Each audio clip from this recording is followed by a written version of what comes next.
There's a certain type of person that likes the nacho in the middle. I don't know who it is, but it's not me. What's up, everybody? I'm in Tasty's kitchen making plantain nachos with beer braised chicken. It's gonna be so good. The tips on breaking down chicken is all about finding the creases. So I always start with the leg and the thigh, and I pop back that muscle, and then from there I kind of work around the oyster. That's the best part of the chicken. I break down the wing tips. When you take off the chicken breast, you want to find that line that goes straight down the middle and run your knife right down the middle, and then just follow the bone all the way down and take off all the meat. I think using the whole chicken for this recipe is really amazing because you're gonna get literally every piece of the chicken in each bite of the nacho. So you're gonna get chicken thighs mixed with chicken breasts. You're gonna get some wing meat in there. So when your friends are saying, oh, I only want chicken breast, you're like, don't worry, I have chicken breasts in here. Or I want chicken thighs, don't worry, I have chicken thighs in here. And it gives you that overall flavor. The really great part of this is gonna be the chicken skin. I grew up eating plantain chips with cheese on top. They're like nice grated cheese baked together with like a really cool dipping sauce. In my house, you always will see plantain chips stacked to the ceiling. I'm not like a big tortilla guy.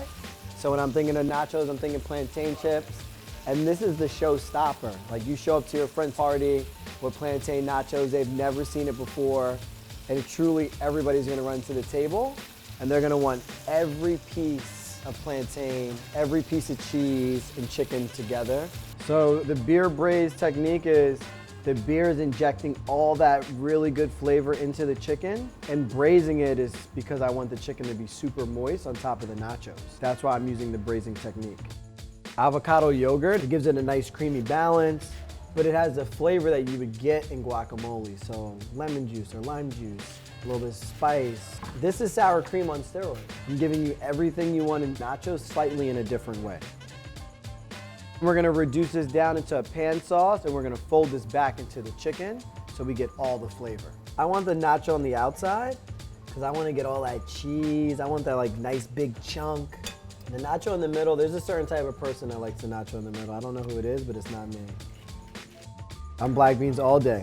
It's a great protein. In my nachos, you have to have black beans.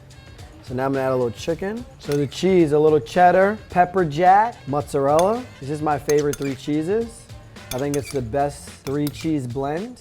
It gives you everything that you need. I want that extra like zestiness in my nachos, and that's what the pickled jalapenos give you.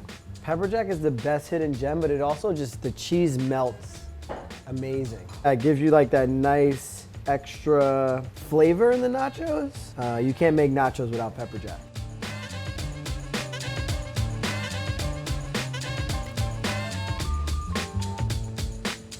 Oh, yes!